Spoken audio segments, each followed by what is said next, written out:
Faster than a speeding bullet. More powerful than a locomotive. Able to leap tall buildings at a single bound. Look, up in the sky. It's a bird. It's a plane. It's Superman.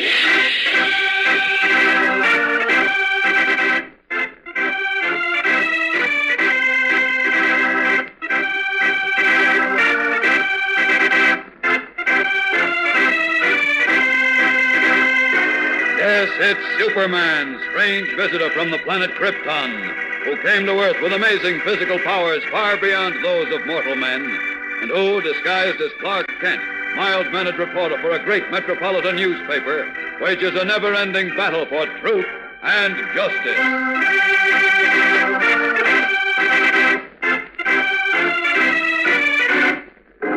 Today, a man who is as yet not known to Superman speaks of a mysterious threat to one of the Man of Steel's closest friends. You say Jim Olsen wouldn't listen to you when you gave him our message about those two kids, Ralphie? That's right, Dad. The punk called me a rotten American and ran me off the field. Okay. That does it then. Now we'll teach that young man a lesson. One he won't ever forget.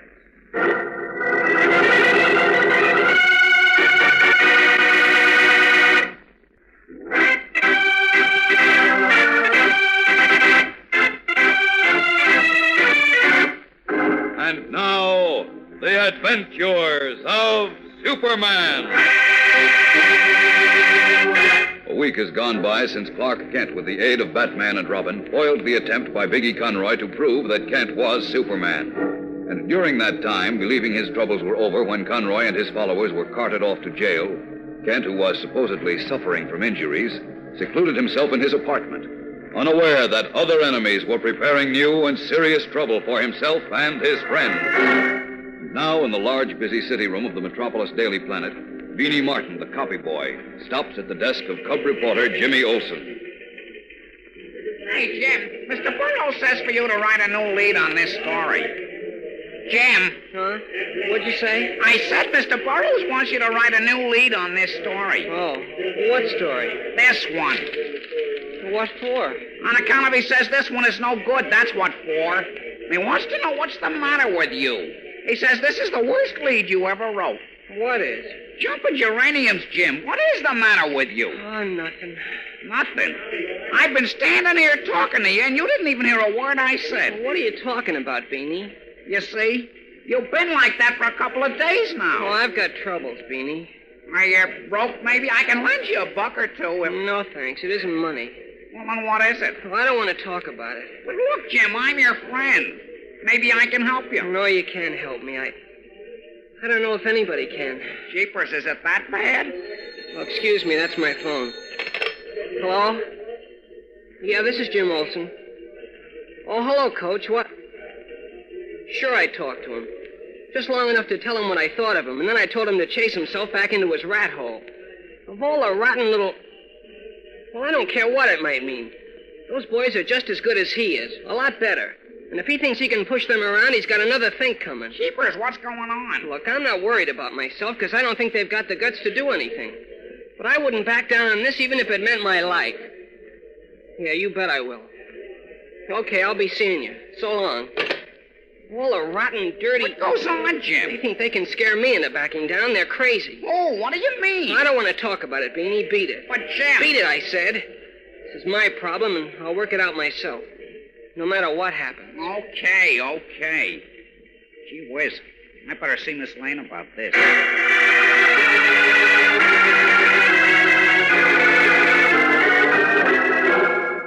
Remember about a week ago, Miss Lane, when Mr. Kent was acting goofy? Yes, Beanie. Not hearing you when you spoke to him and then saying something wacky maybe that didn't have anything to do with what you asked him? Yes, what about it? Well, Jim's caught it. Jim Olsen? Uh-huh. Didn't you notice? Why, no. I've been out of the office for a couple of days, Beanie, on a story. Why, what's wrong with Jim? Well, that's what I want to know. He sits around moping, not hearing anything you say to him. But why? I don't know. When I pinned him down just now, he said he's got troubles. Really? What sort of troubles did he say? Wouldn't tell me anything, except I couldn't help him. In fact, he said nobody could. For heaven's sake. And just now we got a phone call from somebody named Coates or something. Coates? Something like that. I couldn't hear what the fella said, but Jim got crazy mad. He said he told somebody off and he wouldn't back down now, not for anything.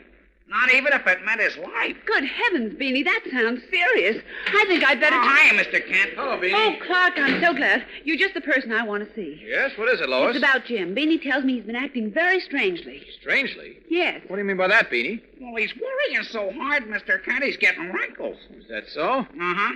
He's all the time glooming all over the joint. And, you know, not hearing when you talk to him and then giving you goofy answers and stuff like that. That's not like Jim. Jim got a phone call just now, Clark, from somebody named Coates. Do you know anybody named Coates? No, I don't think so. Well, anyhow, Beanie says Jim got very angry. I never saw him so mad. And he said he wouldn't back down now, not even if it meant his life. Wouldn't back down on what? He wouldn't tell me. All he'd say is that he's in some bad trouble. I was going to talk to him, Clark, but now that you're here, well, you know, Jim's always sort of looked up to you. And... I'll talk to him, Lois. Matter of fact, I'll talk to him right now.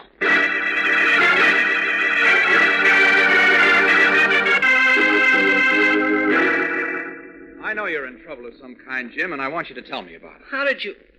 Oh, Beanie's been popping off, huh? Well, Beanie's worried about you, and so are Lois and I. You are in trouble, aren't you? Well, yes, I am. Judging by your face, it's serious. Yes, but... Well, I'd rather not talk about it, Mr. Kent. Oh, come on. Now, maybe it would help to talk it out, Jim. I think you know you can depend on me. Oh, of course I do. And I might be able to help you. But, golly, it makes me sick to talk about it, even to think about it. But you are thinking about it, Jim. You're obviously not thinking about anything else. So come on. We've been pals for a long time. Tell me what's wrong, huh? Let me try to help you. Well, look, Mr. Kent, are you doing anything right now? I mean, can you go someplace with me? Well, sure. Any place you say, Jim. Okay, then, come on. But please, don't ask any questions. Why? I'm going to show you something that'll make your blood boil like mine does every time I think of it.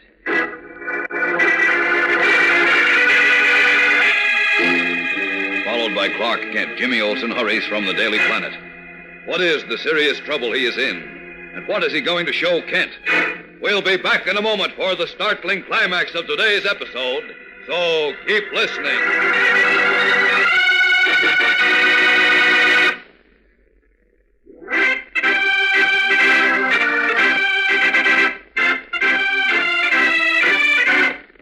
And now, back to the adventures of Superman.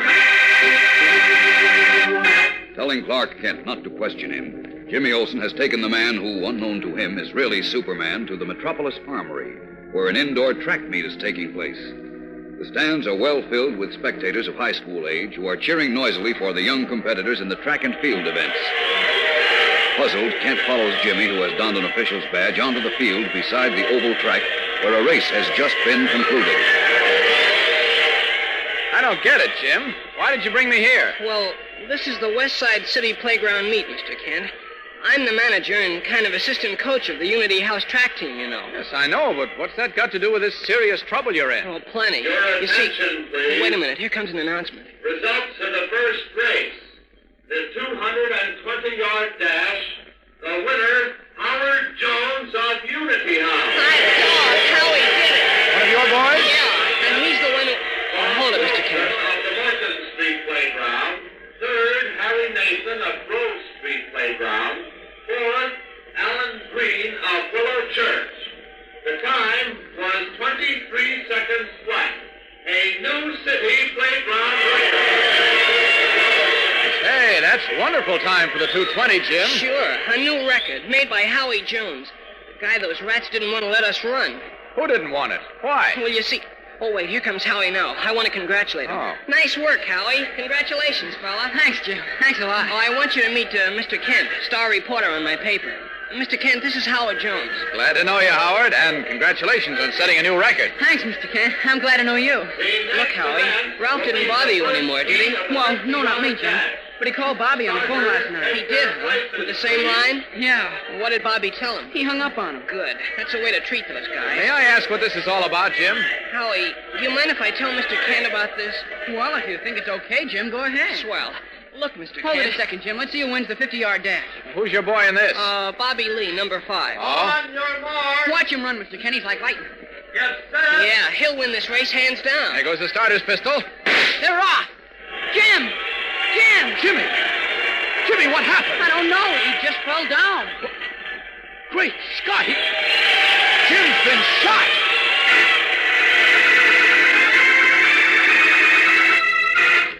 His eyes wide, young Howard Jones kneels with Clark Kent beside the limp, unconscious body of Jimmy Olsen. Who shot the young cub reporter, and why? What is the serious trouble in which Jimmy was involved and about which he has not yet had an opportunity to tell Kent? Fellows and girls, this is the beginning of one of Superman's most exciting and important adventures, and you won't want to miss a single installment of it. So be sure to tune in again Monday, same time, same station, for Chapter 2 of The Skin Game on The Adventures of Superman.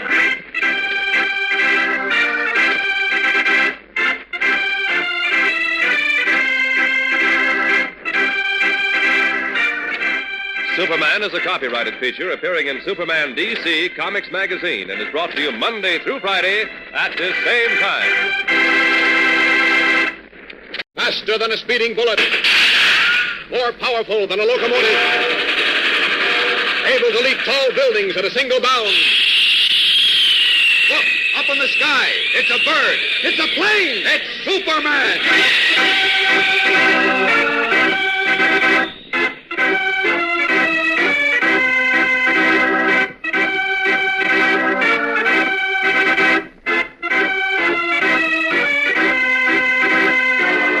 Yes, it's Superman, strange visitor from the planet Krypton, who came to Earth with amazing physical powers far beyond those of mortal men, and who, disguised as Clark Kent, mild-mannered reporter for a great metropolitan newspaper, wages a never-ending battle for truth and justice.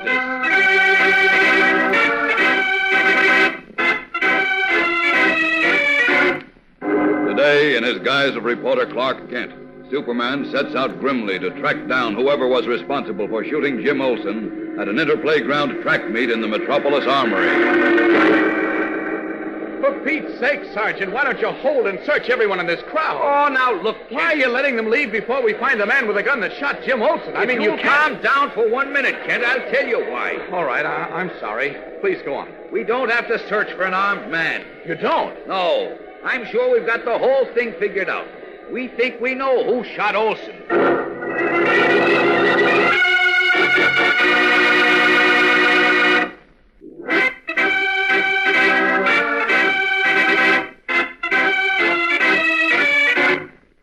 And now, the adventures of Superman. For several days, Jimmy Olsen, cub reporter for the Metropolis Daily Planet, has been acting strangely, and in a telephone conversation with an unknown person, was heard to say that he would go through with something, even if it meant his life. Then to reporter Clark Kent, who, unknown to all, is really Superman, Jimmy admitted that he was in serious trouble. Finally, he agreed to take Kent into his confidence. First, however, he asked him to accompany him to the local armory, where the Unity House track team, of which Jimmy is manager, was competing with several other playground teams. But as Kent, Jimmy, and a young Unity House runner named Howard Jones heard the crack of the starter's pistol announcing the beginning of a race, Jimmy suddenly spun about and fell to the ground, unconscious. He had been struck by a bullet. As we continue now, it is a few minutes later. The track meet has been halted and police officers have taken charge. In a dining room downstairs, Kent and Howard Jones stand by tensely as a doctor examines the pale and silent Jimmy Olsen. How is he, Doctor? Is he... Just a minute, Mr. Kent. Will he live? Oh, yes, son. He'll live all right. Oh, thank heaven. Oh, gee, that's swell. If the bullet had come an eighth of an inch closer, though, it would have penetrated his skull. Gosh. Fortunately, though, it just grazed him, with enough force to stun him. Are you sure, Doctor? I mean, he's all right otherwise? I think so. I can't see any other injuries. He should recover consciousness in a few minutes. Oh, that's fine. Something very important I must find out from him at once. I'm afraid that will have to wait, Mr. Kent. What do you mean? He should rest and be kept very quiet for a day or two. Oh, I see. I can't possibly permit you to question him before, well, tomorrow at the earliest. Yes, of course, I understand.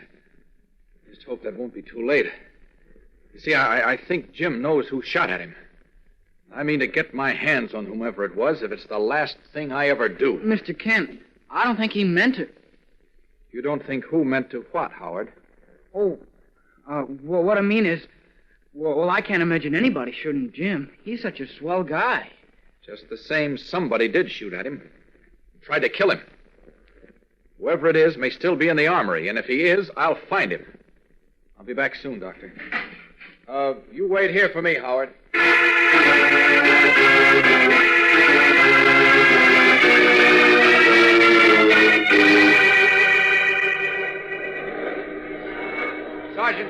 Sergeant Healy. Oh, hello, Kent. How's young Olsen? He's going to be all right. Thank the good Lord for that. He's a fine lad. One of the best. And I'm going to find the devil who tried to kill him. Don't you worry about that, Kent. Wait a minute, Sergeant. Most of the people who were here, the spectators, are gone. Why didn't you hold them? There was no reason to. Most of them were youngsters. No Besides... reason? Wait a minute. What's the matter? I'm looking for the gun. What? I'm looking for somebody with a gun. If he hasn't left yet, I'll spot him. Look, Kent, do you think if anybody in here did have a gun, he'd be waving it around for us to see? No, of course not. He'd have it hidden in his clothes. Then how do you expect to see it? Huh? Maybe you think you're Superman. Huh, yeah, maybe. What? Skip it, Sergeant, skip it. No, I'm afraid he's not here now. Who isn't? The man, whoever he is, who shot Jim. Nobody in the crowd here now has a gun on him. I don't know how you know that. But anyhow, the man with the gun didn't get away, Kent. What? He didn't get away. We've got him. You have? Sure. But I don't think he's a devil like you called him. I'm thinking it was an accident. An accident? What do you mean? Take it easy, chum. I think what must have happened was an accident. Because this Claridge fella's a well-known guy, and he couldn't have had any reason for shooting Olsen. Who's Claridge? City official for playgrounds. He was the starter for the races today. He shot Olsen, but he didn't mean to. It was an unfortunate accident. The poor fella's all broken up. No, you're wrong, Sergeant. He didn't shoot Jim. Well, he must have. Didn't Olsen fall right after Claridge fired his gun to start the race? Yes, but the starter shoots blank cartridges, and besides, Yes, but a real bullet got mixed up with the blanks somehow. No, Sergeant. I was standing right with Jim, and I saw the starter fire toward the ceiling. So even if there was a real bullet in his gun, he couldn't have hit Jim. You must be mistaken, Kent. Well, I'm not. I'm sure of it. Somebody else shot Jim and timed his shot with the starter so it wouldn't be noticed. Now, who in his right mind would take such a chance as that in front of a big crowd? Well, I don't know, but I'm going to... You've been seeing too many movies, Kent. The starter shot Olsen, not meaning to, of It's course. ridiculous, Sergeant. Yeah? Well, we found the bullet. And I'll bet you a new hat. Our ballistics man says it came from the starter's pistol. I don't bet, Sergeant, which is lucky for you because you'd lose. Say, wait a minute. Howard. Who? Howard Jones. He knows something about this. He's one of those Unity House boys, isn't he? Yes, I think maybe he can clear this thing up. I'm going to see him right now.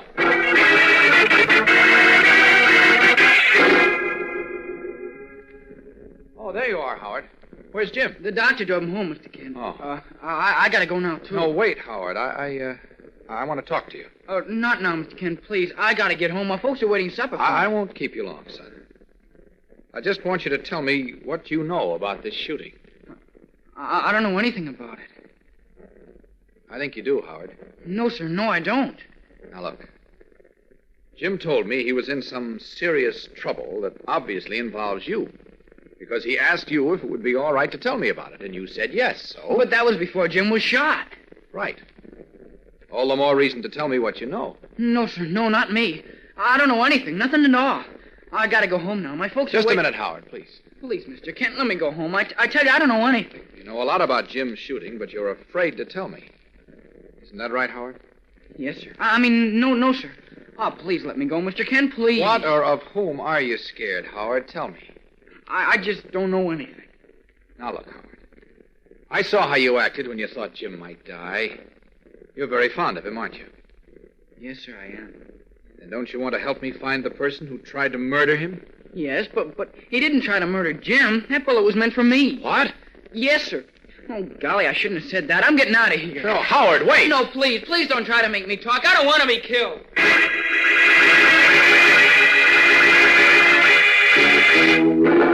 Panic-stricken at what he has said, young Howard Jones darts from the room. Clark Kent stares after him, worried and puzzled.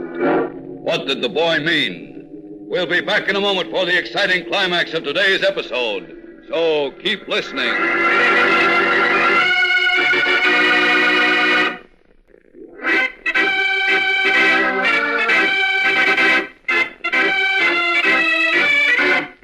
And now, back to the adventures of Superman.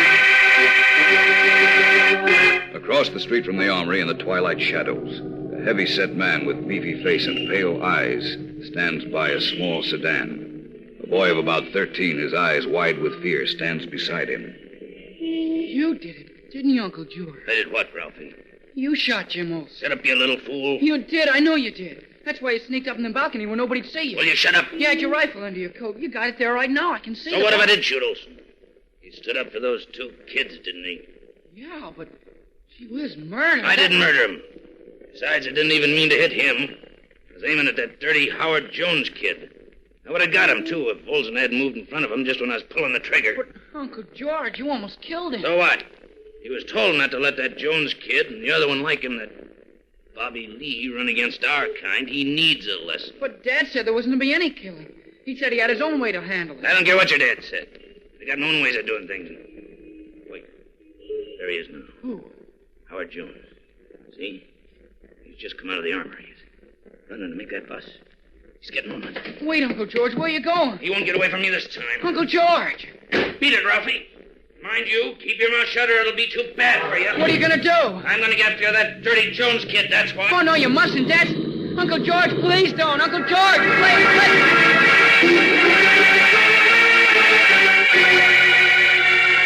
Alarmed, Ralph calls after his Uncle George, who, a maniacal gleam of hate in his pale eyes, is pursuing the bus in which Howard Jones is riding. What have Howard Jones and Bobby Lee done to incur the deadly enmity of George Mason and his brother John?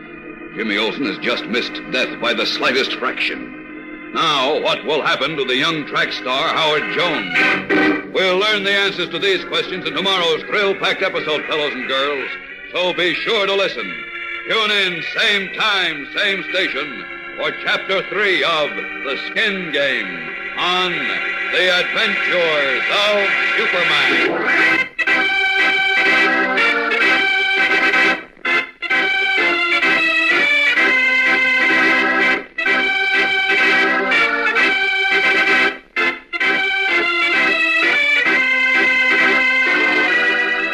Superman is a copyrighted feature appearing in Superman DC Comics magazine and is brought to you Monday through Friday at this same time. Faster than a speeding bullet. More powerful than a locomotive. Able to leap tall buildings at a single bound. Look, up in the sky. It's a bird. It's a plane. It's Superman.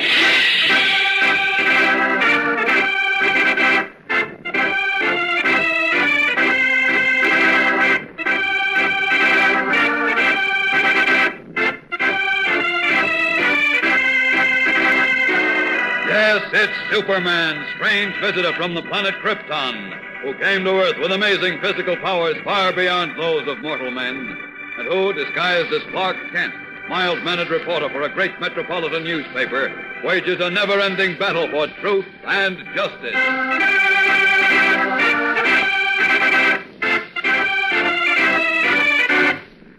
Today, with Superman unaware of the trouble that is brewing in Metropolis, an ominous scene takes place between a man named John Mason and his son, Ralph. Look here, Ralphie. Did I understand you to say your Uncle George shot Jim Olsen? That's right, Dad. He hid in the balcony of the armory, and now he's going after Howard Jones. What? Yeah. We saw Howard come out of the armory and get on a bus, and Uncle George jumped in his car with his rifle and went after him. He said he wouldn't miss Howard this time. The crazy fool. How long ago was this, Ralphie? I guess, let's see, about half an hour ago. Oh, it's too late to stop him, then. I'm afraid that boy, Howard Jones, is done for by now.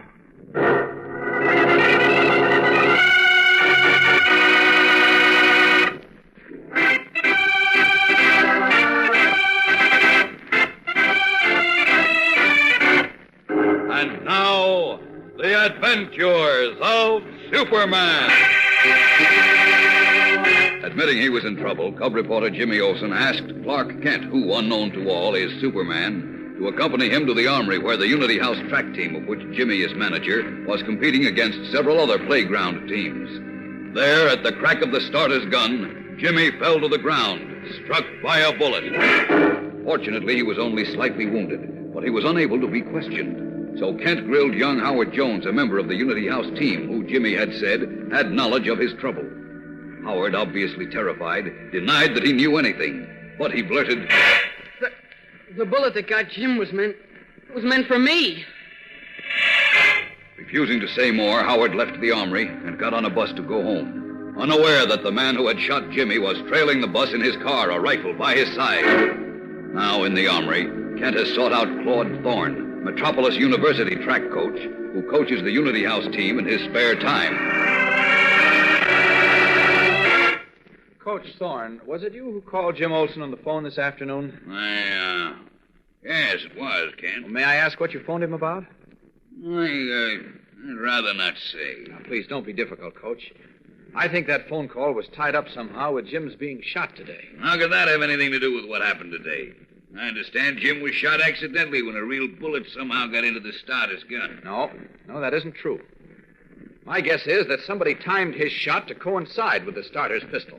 And Jim got the bullet intended for Howard Jones. Howard Jones? Oh, no. That's what Howard told me a few minutes ago. Howard must be mistaken. They wouldn't dare go that far. Who wouldn't dare?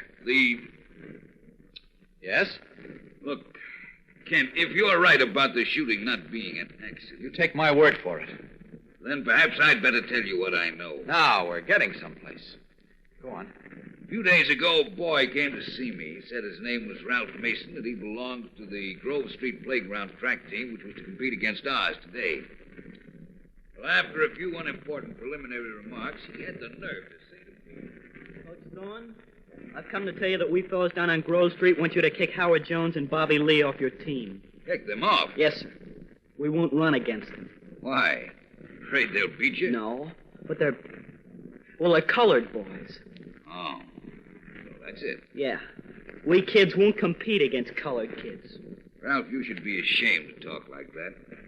It makes you and your friends poor sports and bad Americans.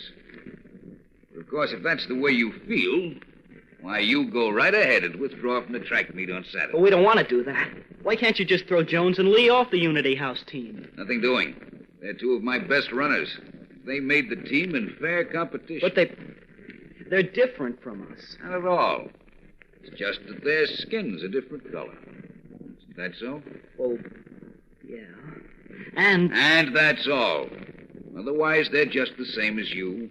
Same number of eyes, ears, arms, legs, fingers, toes, everything. Now, what difference does it make if their skin is darker or lighter? It makes a lot of difference to us. Not to me. My job is training boys to be good athletes and good Americans. They play hard and clean and obey the rules of the game and the laws of our country. That's all I ask of them. What did the boy say to that, Coach? He went away muttering that I'd be sorry. Oh? The next day, Howard and Bobby both told me Ralph had warned them not to compete on Saturday or something bad would happen to them. Oh, he threatened them, eh? Yes. Both boys then offered to resign from the team because they said they didn't want to cause us any trouble. The rest of us, that is. Naturally, I wouldn't hear them. Oh, naturally. Then Ralph went to see Jim Olsen with the same story, and Jim told him to beat it or he'd knock his ears down. Good for Jim. Look, Coach, you saw this boy, Ralph. Do you think he would actually go so far as to try to shoot Jim? Frankly, no, Kent, I don't. And besides, I know he didn't fire that shot. Oh? How do you know? Because I saw him on the field at the time. Oh, I see. And there's something else. What's that? Ralph phoned me this morning. Asked me if I'd changed my mind about having Jones and Lee compete today. When I said I hadn't changed my mind, he said, okay, he'd warned me. And while we were talking, I distinctly heard another voice, a man's voice, telling him what to say. A man's voice, eh? Yes. That's why I called Jim. I told him if adult bigots or racial fanatics were mixed up in this, he might be in for trouble. Oh, I see. Well, now I'm convinced Howard was right. That shot must have been meant for him. Why? Because I think a fanatic would go for him first, not for Jim. In that case, Howard may be in danger right now. You're right, Kent. What can we do? Look, do you know where Howard lives? No, I don't. Wait a minute. Yes, his address is on the entry list. I've got it right here. Oh, good. Hurry. What is it? Here it is, 1059 Franklin Street. 1059 Franklin? Yeah, that's out near the city limits, I Yes, think. I know where it is. All right, so long, Coach. I'll see you later.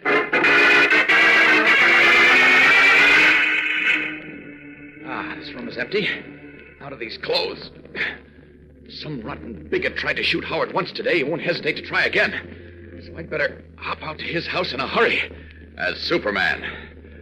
There we are. All set. I'll just raise this window. So. Now, up, and away!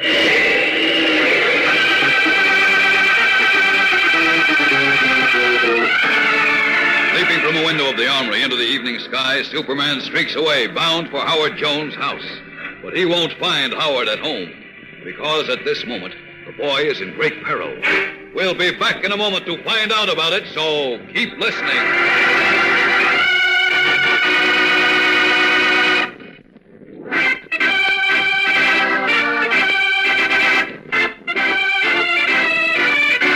And now, back to the adventures of Superman. Proceeding along a dark, almost deserted street, a bus is approaching the city limits of Metropolis. Through the windows, only the occasional lights of a few scattered houses and stores show on the dark, littered, empty lots.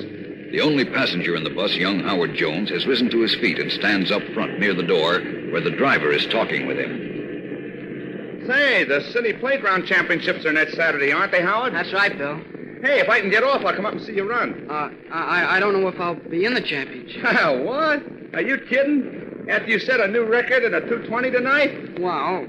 You're a cinch to win a 220 next week, and the broad jump, too. So what's this about you not being in the championships? Well, you see, Bill, something happened tonight.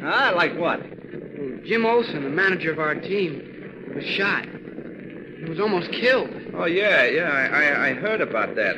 They say a real bullet got into the starter's pistol by mistake. No, Bill. I think that was deliberate. What's more, I think that bullet was meant for... What were you going to say? Oh, nothing, Bill. Say, that car's still following us. Huh? What car? Oh, you mean that one behind us? Yeah, it's been following right behind us ever since we turned off the boulevard. Wonder why. No lights on the street, and the driver probably doesn't know the road, so he's letting me lead him. Lots of cars do that at night. Oh. Well, here we are, Howard. I see Hanson's getting ready to close the store. You better shake a leg if you want to get your dad's paper. Okay. Thanks, Bill. You're welcome. Go ahead, cross the street. I'll wait. Thanks. Good night, Bill. Good night. Oh, and don't forget, I'm coming up to see you win the city championships next week. Okay. What the... That car. Howard, look out for that car. Oh, my gosh. He'll be killed. Howard, look out! Shouting an alarm, the bus driver sits transfixed as he sees a small sedan traveling at high speed roar up from behind and bear down directly on Howard Jones. At the wheel of the car, his pale eyes gleaming with hate, is George Mason, who once before today tried to take young Howard Jones' life and almost destroyed Jimmy Olsen instead. How will Superman, who is looking for the boy, save Howard Jones, whose only crime is the color of his skin? Don't miss tomorrow's dramatic episode, fellows and girls. There are thrills and surprises in store for you, so be sure to tune in. Same time, same station, for Chapter 4 of The Skin Game on The Adventures of Superman.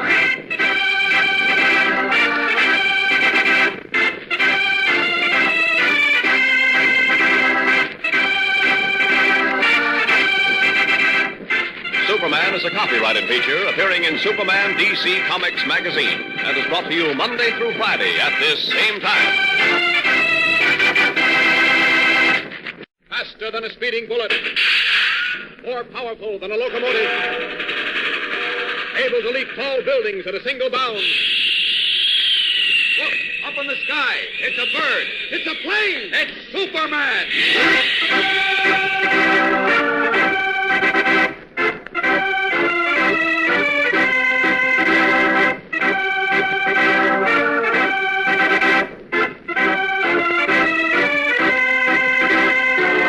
Yes, it's Superman, strange visitor from the planet Krypton. who came to Earth with amazing physical powers far beyond those of mortal men, and who, disguised as Clark Kent, mild-mannered reporter for a great metropolitan newspaper, wages a never-ending battle for truth and justice.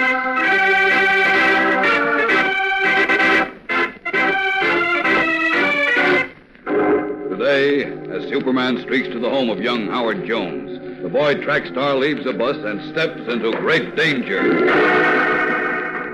Night, Bill. Night, Howard.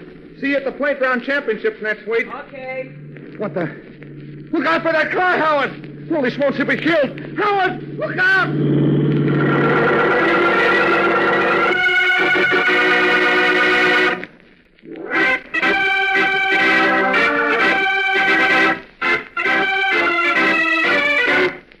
And now, the adventures of Superman. Disregarding the threats of a boy named Ralph Mason, Cub reporter Jimmy Olsen, manager of the Unity House track team, entered two colored boys in a playground track meet. At the start of a race, a shot fired by Ralph's Uncle George, who was hidden in the balcony, grazed Jimmy's head and narrowly missed, taking his life. Later, Howard Jones, one of the Unity House track stars, nervously told Clark Kent, who is Superman, that he believed the bullet was meant for him. Then, obviously frightened, the boy refused to say any more and left for his home in a bus, unaware that George Mason, the man who had almost killed Jimmy Olsen, was trailing him in a car. As Howard left the bus at the dark, thinly settled city limits, George Mason swung his car around the bus and, stepping on the gas, bore down on Howard at high speed. At that moment, fearful that Howard was in danger, Superman is streaking through the dark sky on his way to Howard's house. About 100 yards overhead, his keen ears catch the wild shout of the bus driver. And looking downward, the Man of Steel takes in the situation at a glance. What? Great Scott, that's Howard. And he's going to be run over. Down! Down! Checking his headlong flight, Superman plummets downward like some great flashing eagle. Then, in the flick of an eyelid, he sweeps young Howard Jones from the path of the maniac's car a split second before it roars past.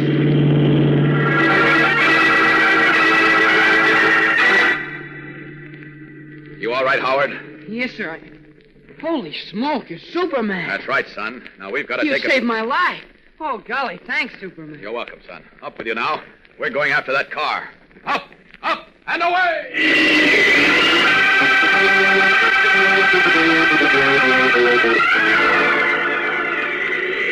There's the car just ahead, Howard. I'll stop it and we'll have a talk with the driver. Down!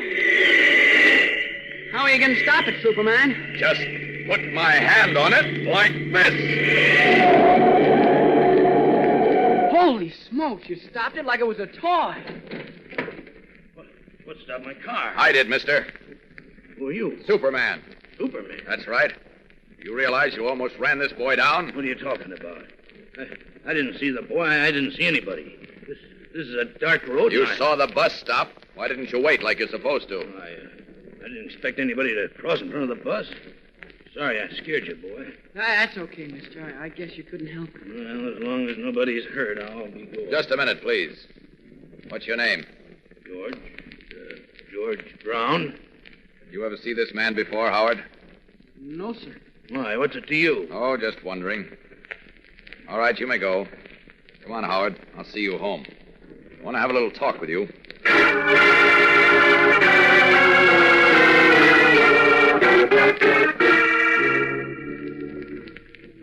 John, I didn't mean to shoot Jim Olsen. I was aiming to plug the Jones kid in the leg so he couldn't move. Are you out of your mind, George? How could you take a chance like that and then try to run Jones down in your car? Well, Jones wouldn't listen when Ralph told him to stay out of the contest with white boys. The Unity House coach and Jim Olsen wouldn't listen either. So I had to show those colored kids we meant business. Yes, George. But there are other ways of showing them without flirting with the electric chair. Well, maybe. But that Jones kid got me sore. And that other colored boy, Bobby Lee. They told Ralphie they had just as much right to compete as he did. They were right, George. What? Do you mean that? Of course. The Constitution guarantees equal rights to all citizens, regardless of their race, color, or religion. You know that. Doggone it, John. Are you standing up for those colored kids? Do you think they should have equal rights? Not necessarily. But you've got to understand that's the law, George. They have constitutional rights. So you've got to be careful how you treat them. You must be crazy talking that way, John. No, George, it's you who are crazy. You're so blind with hate you don't know what you're doing. Now, look. We're not picking on those kids because we have anything against them personally. No? Then why are we... It's because we want all people of their race to feel they're not as good as we are. Yes, but... We employ 35 of their kind in our factory, George. Now, as long as we keep them in their place, they'll work for less money than we would have to pay our kind. It's a cold business proposition, that's all. I know that, John, but aside from now, that... George, stop being a crazy fool. Like those race fanatics, or you'll spoil everything. Dad! Hey, Dad! Yes. What is it, Ralphie? A police car just turned in our street. Police? Uh-huh. I've been expecting them. Quick, George. Get out of the house. The back way. Hurry. All right, John. Now, Ralphie, you remember what you're to say. Yeah. Yeah, Dad. I remember. Fine. Now, keep cool. Here they come.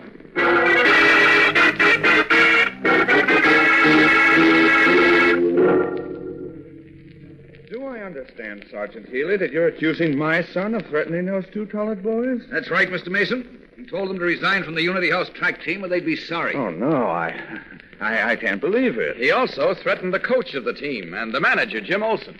Ralphie, is this true, what the sergeant and Mr. Kent say? Well, I did say we kids on the Grove Street team didn't want to compete against Howard Jones and Bobby Lee. Why? Just because they were colored? Yeah.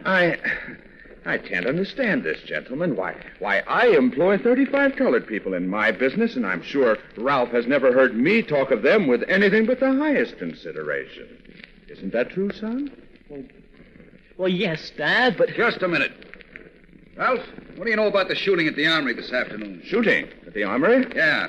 Bullet creased Jim Olsen. Just missed killing him. Good heavens. Do you know about that, Ralphie? Well, no. Only that... Well, I heard the starter shot him by mistake. Well, that's what we thought. All except Kent here, till we found the bullet and discovered it didn't come from the starter's pistol. It came from a rifle. What do you know about that, Ralph? I don't know anything about it, Mr. Kent. Now, listen, One kid. moment, Sergeant, please. Ralphie, look at me. I want the truth. Do you know anything about the shooting? No, sir. Honest, I don't. Well, I think you can take Ralph's word on this, gentleman. He's never lied to me. Okay. We'll accept that. For now. Thanks, Mr. Mason. Let's go, Kent. Oh, wait, Sergeant. No more time, Kent. We've got a lot of things to do. Come on.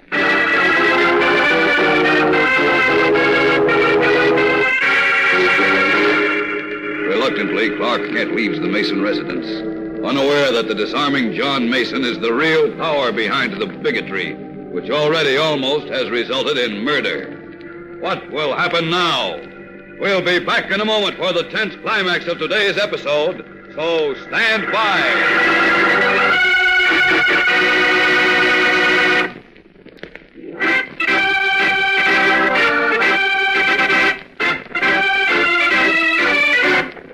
And now, back to the adventures of Superman. Shortly after Clark Kent and the police left the house of John and George Mason, the two brothers were again in conference.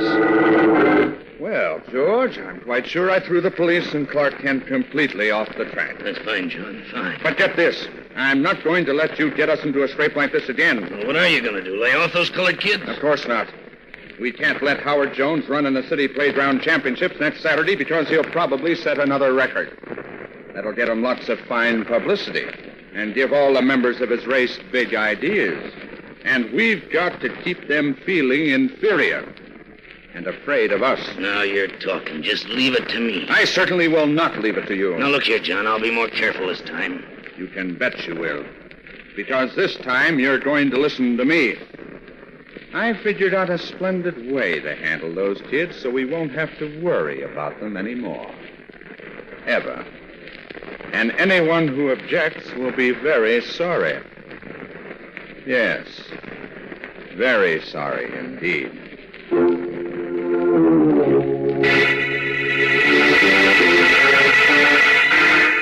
His pale eyes gleaming in his hard-lined face, John Mason, cold-blooded bigot, plans a new attack on innocent boys and on whoever attempts to defend them. What is John Mason's new plan? What will happen? A great deal happens tomorrow, fellows and girls, so be sure to listen. Tune in, same time, same station, for Chapter 5 of The Skin Game on The Adventures of Superman.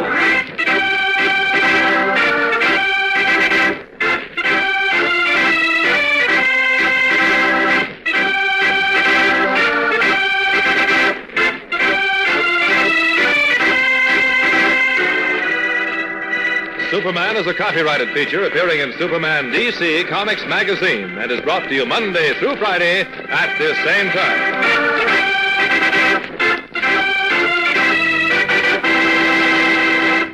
Faster than a speeding bullet. More powerful than a locomotive. Able to leap tall buildings at a single bound. Look, up in the sky. It's a bird. It's a plane. It's Superman.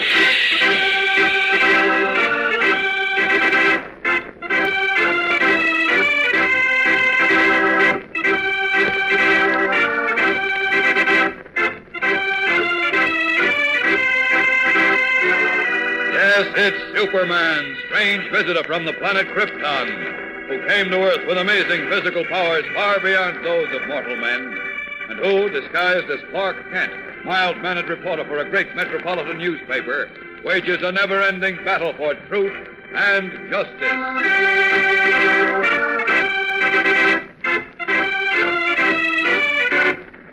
Today, confident that he has lulled the suspicions of Superman and the police, John Mason issues mysterious instructions to his son, Ralph. Now, take these 2 packages, Ralphie. Be careful, don't drop them. What's in the packages, then? Never mind. The less you know, the better. Just put them where I tell you to, and then... Yeah? Then what, Dad? Well, I'll tell you this much, son. Howard Jones and Bobby Lee won't compete in the playground championships tomorrow.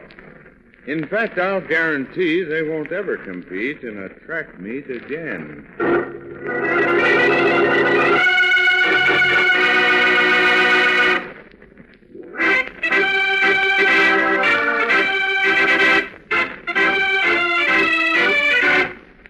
And now, the adventures of Superman. 2 bigoted brothers, John and George Mason, have been trying to prevent 2 boys, Howard Jones and Bobby Lee, from competing in public track meets. George Mason, the more fanatical of the brothers, made 2 attempts on the life of young Jones, and one attempt almost cost the life of cub reporter Jimmy Olsen. But then John Mason, the cooler-headed brother, took command, saying, There's a way to take care of those kids without getting in trouble with the police. And I know how to do it. Just leave it to me. As we continue now, it is the day before the City Playground Track and Field Championships. And we find Jimmy Olsen once more up and about with Clark Kent, who unknown to Jimmy and all others is Superman, at police headquarters, where they are talking with Sergeant Healy of the Homicide Squad. Any news on the person who shot Jim yet, Sergeant? Nope, not yet, Kent. Well, I'll bet Ralph Mason knows plenty about it. Yes, so do I. Oh, now look, Kent. You saw Mr. Mason work on the kid, and you know that if Ralph knew anything, his father would have got it out of him. Maybe. But Ralph is definitely mixed up in this because I know, Jim, but the way I figure it, Ralph got some wrong ideas pumped into him by some of the tough kids around Grove Street. They put him up to threatening young Jones and Lee, and you, too. Well, maybe. I still feel Ralph knows a lot more than he told us. And I'm worried about tomorrow. Why? What's tomorrow? City Playground Championships. Oh, yeah, that's right. Jim, I suppose you've entered Howard Jones and Bobby Lee for Unity House, haven't you? I sure have, Mr. Kent. Howard's our best man, and Bobby's pretty good, too. I was afraid of that. Afraid? Why? Well, I'd feel a lot better if that trigger-happy fanatic who shot at Howard last week and hit Jim wasn't still loose. You mean you think he might try something again? Exactly. Oh, golly. Look, Kent, I told you, I put the fear of the law into that Grove Street bunch. Nobody down there will try anything like that again, believe me, so forget it. I can't. Because, for one thing, we don't know the fanatic is from Grove Street. I'm sure he is. Oh? The Mason kid comes from a decent home. You saw that. He hangs around the Grove Street playground where some hoodlum put stupid ideas in his head. But I spread some other ideas around Grove Street about the law. Don't worry about tomorrow. I sure hope you're right, Sergeant. It's not enough for me. I know that a fanatic on the loose is as dangerous as a rattlesnake in a crowd. So I'm expecting more trouble. And I only hope I'm on the spot to meet it.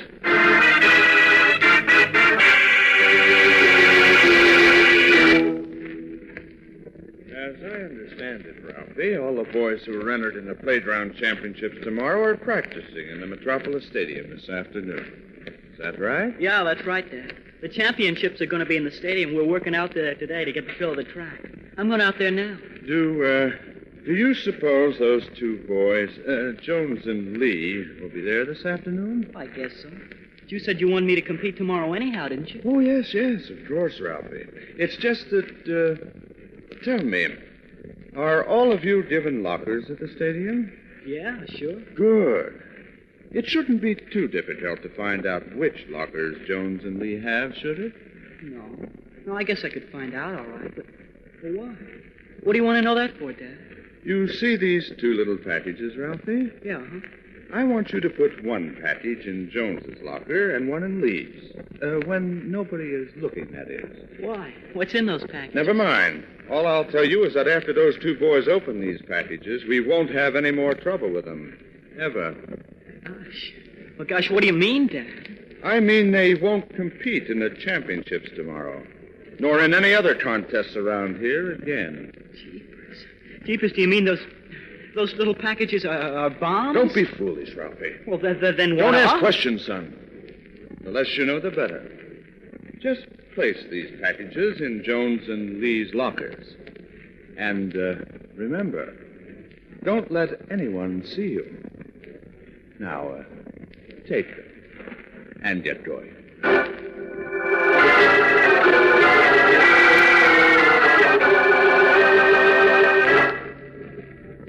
Nice workout, Howard. How do you feel? Oh, fine, Jim. Not tired at all. Attaboy. You're a cinch to win the 220 and the broad jump for us tomorrow. I'll do my best.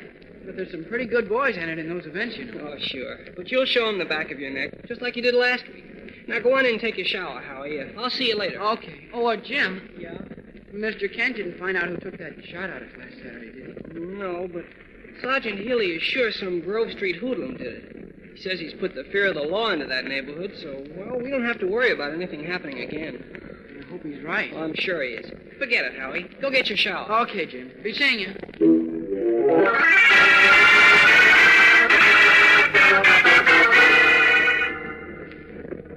Oh, boy, that shower felt good. Say, Howie, take a look at this. What is it, Bobby? This thing here. I just found it in my locker. Let's see. Holy smokes. Oh, what's the matter? You say you found it in your locker, Bobby? Yeah, it was wrapped in paper. What do you suppose? Wait a minute.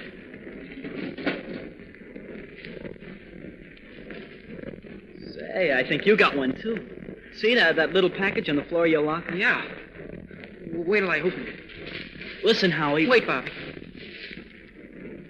Oh, golly. It is like mine. Look, who do you suppose put these things in our lockers? I don't know, but... I guess it's supposed to be a gag. I don't see anything funny about it. This isn't a gag, Bobby. It isn't? So what's the matter with you, Howard? You look scared. I am. I'm plenty scared. Why? These things are just... I know what they are, and I know why they were left in our lockers. Sure, somebody's trying to kid us. Nobody's trying to kid us, Bobby. This is a warning.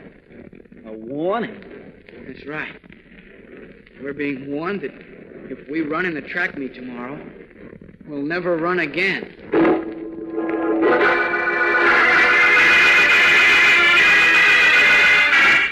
Startled, young Bobby Lee stares at Howard Jones, then drops his frightened eyes to the open package in his hand.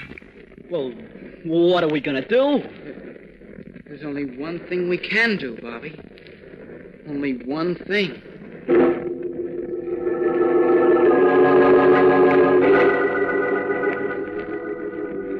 For a long moment, the two boys sit facing one another on the locker room bench. Then, rising slowly, Howard crosses to his locker and removes a pencil and a piece of paper from his jacket pocket. What has happened? What is in the two small packages John Mason instructed his son to place in their lockers?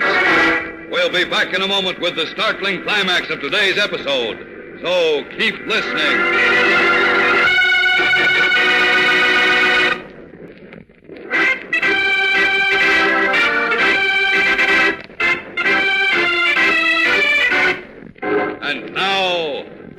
the adventures of Superman.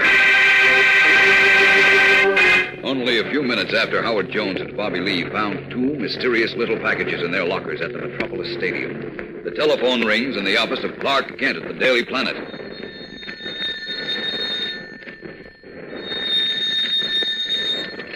Hello. Mr. Kent? Yes? This is Jim. Oh, hello, Jim. How the workouts going? Never mind that. Look, can you get out here to the stadium right away? Why, I guess so, but what's Please, Mr. Kent, hurry. What's the matter, Jim? Is anything wrong? And how? Something terrible's happened. Well, what? Tell me what happened. I can't talk now. Just get out here as quick as you can. And please hurry, Mr. Kent. Hurry. With Jimmy Olsen's desperate voice ringing in his ears, Clark Kent leaps to his feet and swiftly strips off his business suit to reveal the blue costume and red cape of Superman. Then, bounding across the office, he throws open the window. Up, and away!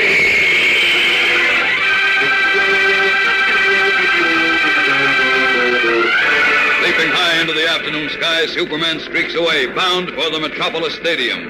What will he find there? What has happened to young Howard Jones and Bobby Lee? Is it something that resulted from those mysterious packages sent to them by John Mason? Whatever you do, don't miss tomorrow's exciting episode, fellows and girls. Be sure to tune in tomorrow, same time, same station, for Chapter 6 of The Skin Game on The Adventures of Superman.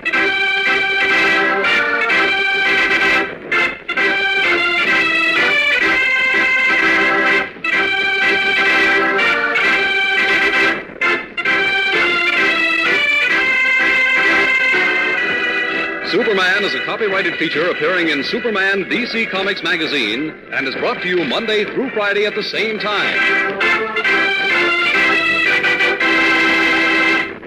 Faster than a speeding bullet. More powerful than a locomotive.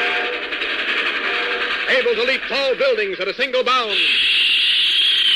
Look, up in the sky. It's a bird. It's a plane. It's Superman.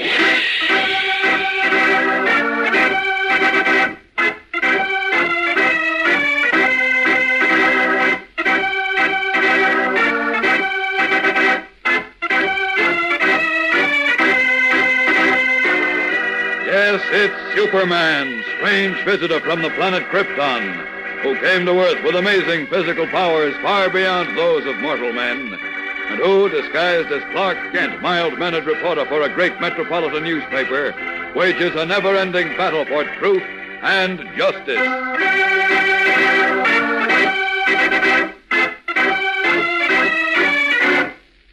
Today, Superman, in his guise of Clark Kent, listens with amazement as cub reporter Jimmy Olsen, white-faced and shaken with emotions, reveals a startling development in our story.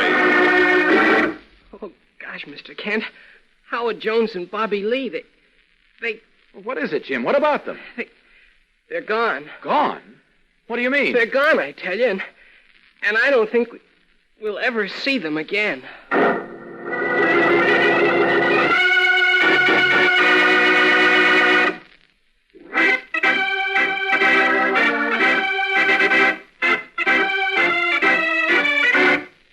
And now, the adventures of Superman.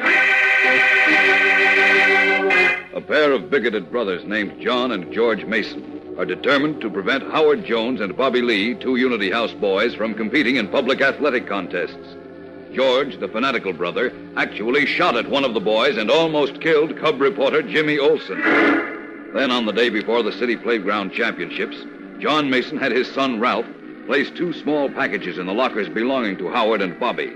And when Howard saw them, he became panic-stricken and told Bobby they were in serious trouble. A short time later, Clark Kent, who is Superman, received an excited phone call from cub reporter Jimmy Olsen, manager of the Unity House track team, who begged Kent to come to the Metropolis Stadium at once because something had occurred. As Superman, Kent streaked to the stadium. Now, having secretly resumed his disguise of a mild-mannered reporter, he is with Jimmy in the locker room. What's the matter, Jim? What are you so broken up about? Golly, Mr. Kent, it's about Howard and Bobby. I can't help feeling it was my fault somehow. Well, what was your fault? Tell me what happened. I don't know what happened. You don't know? No, all I know is Howard and Bobby are gone, and tomorrow is the championship track meet. But they've gone where? What are you talking about? Oh, here, read this. What is it? A note. Howard left it for me before he... Wait a minute. Dear Jim, something bad happened, and Bobby and I have to go away.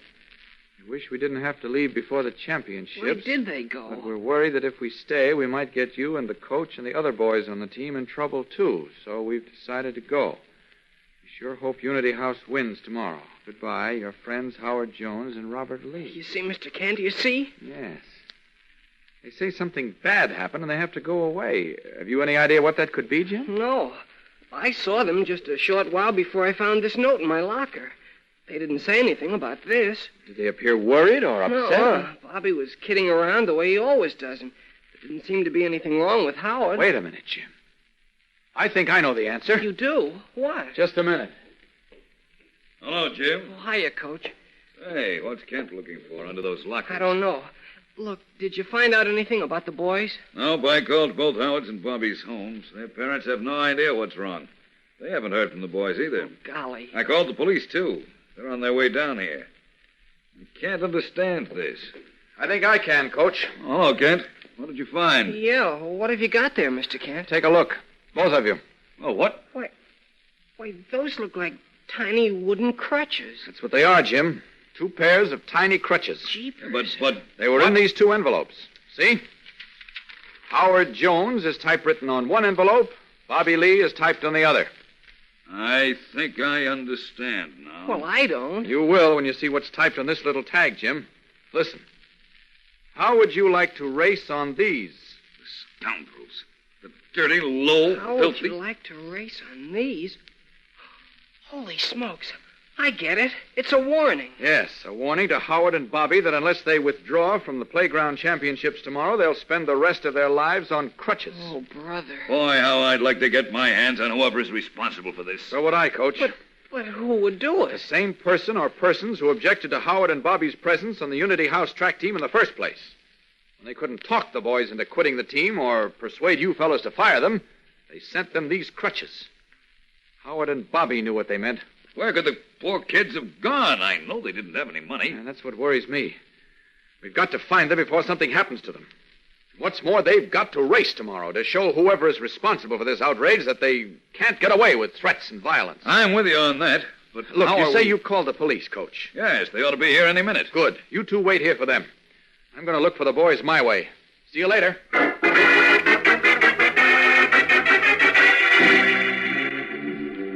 This is a job for Superman. Out of these clothes.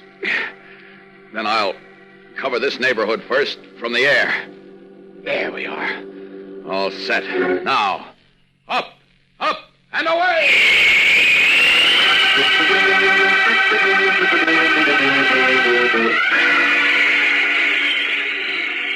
Well, I've scoured this neighborhood, but there's no sign of Howard or Bobby. Where to now? Wait a minute. They may have contacted their homes after Coach Thorne called. I'll try Howard's house first. Away!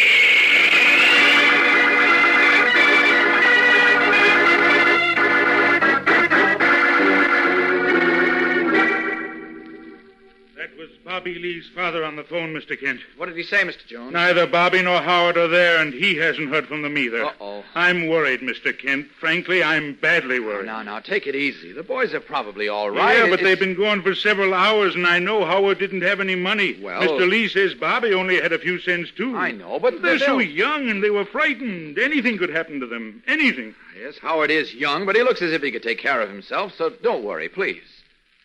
Now, look, if Howard was a bit scared and wanted to get to a safe place, where do you think he'd have gone? Well, usually when anything worries my boy, he always comes home to me. Oh, yes, of course, but this time, apparently, he didn't want to endanger you and his mother. Under such circumstances, where else might he have gone? Well, he might have made for his uncle's farm. Oh? Where's that? Upstate, near Winston. Howard spent a couple of summers up there. It's just a tiny place. Winston?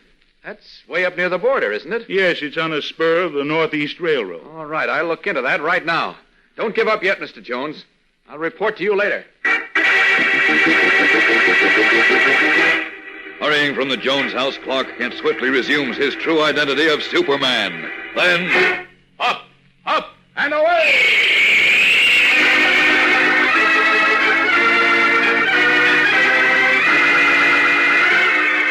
leaping into the darkening sky, the Man of Steel hurtles away to the north, on a trail that, he hopes, will lead him to Howard Jones and Bobby Lee. Is he on the right track? We'll be back in a moment to find out about Howard and Bobby, so keep listening.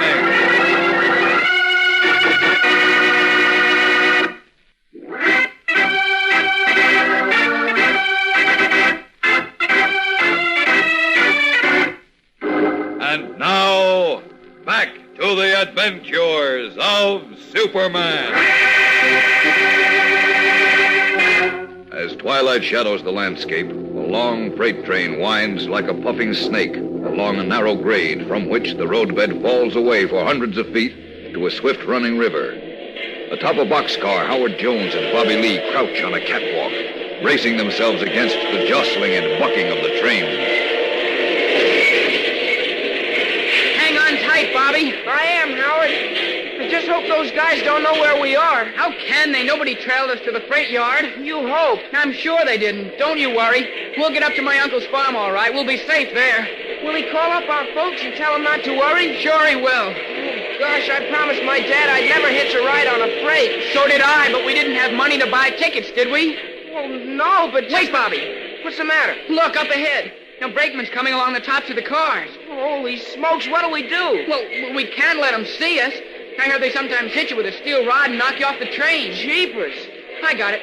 We'll crawl over to the ladder on the side of the train and hang on to that till the brakeman gets past. Go on, you're closest to the ladder. But gee whiz, if we fall. Don't worry, just hang on tight. And only until that brakeman passes by. Hurry up now, we'll be along right away. Well, okay. Is he coming? Yes, but he hasn't seen us yet. Move along, but be careful. I'm just about to the ladder. Don't slip now or you'll go down into that river. Oh, brother. Look out, Bobby. We're going around a sharp curve. Jeepers, hang on, Bobby.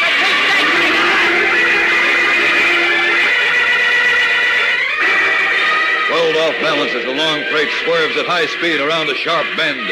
Howard and Bobby grit their teeth and hang on for dear life as they feel themselves about to be flung from their precarious perch into the wide, swift-running river below. What will happen to the two youngsters? Will Superman on his way north see the plight of Howard and Bobby and be in time to save them from the danger that threatens their lives? There's a thrill a minute in Monday's tense, action-filled episode, fellows and girls, so be sure to listen. Yes, tune in on Monday, same time, same station, for more of The Adventures of Superman.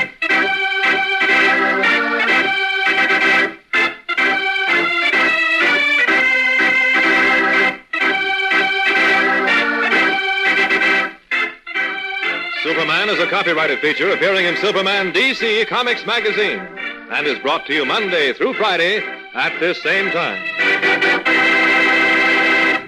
Faster than a speeding bullet. More powerful than a locomotive. Able to leap tall buildings at a single bound. Look, up in the sky. It's a bird. It's a plane. It's Superman.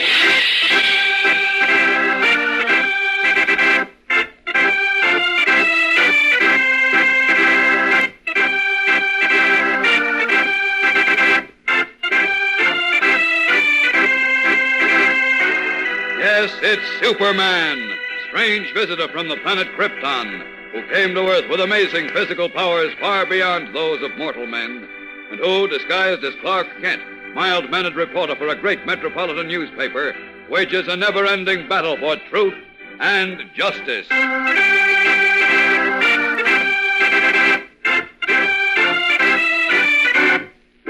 Today, while Superman searches for them, young Howard Jones and Bobby Lee struggle desperately for their lives in a wide, swift-running river.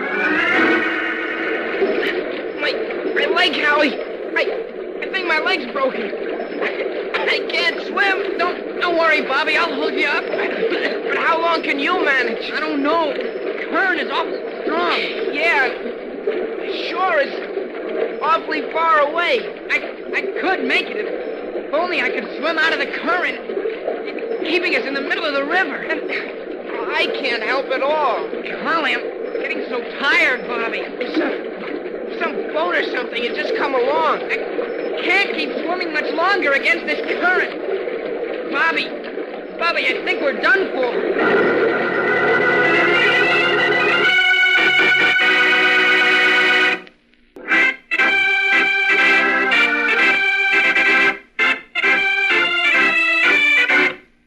And now, the adventures of Superman.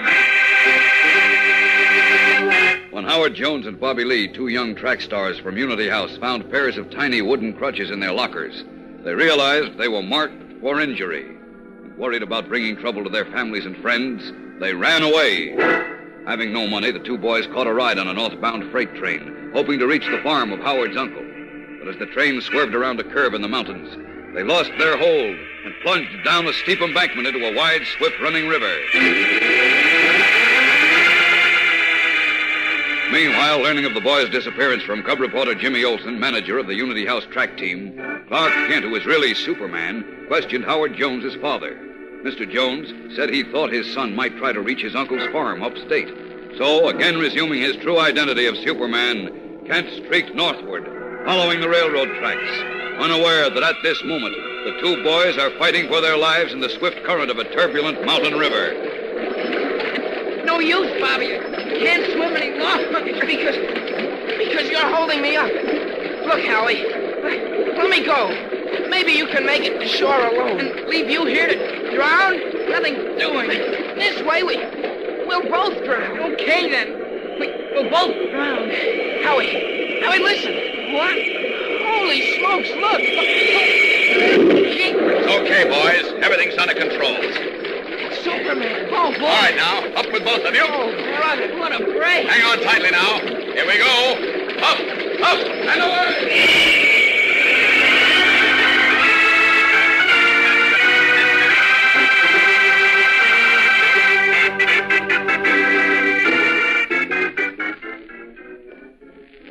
Hello, Jim. Hiya, Mr. Kent. What happened?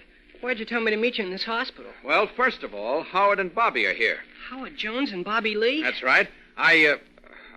Superman fished them out of a river. What? The river?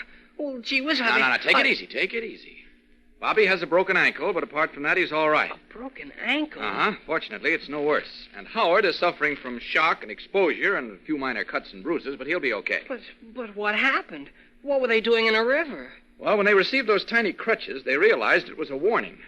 They thought they'd endanger you, too, if they stayed in Metropolis, so they hitched a ride on a freight and were thrown into a river. Oh, the poor kids. Now, don't you worry. They'll be all right. I'm glad of that. But now we're cooked. I mean, the Unity House track team is.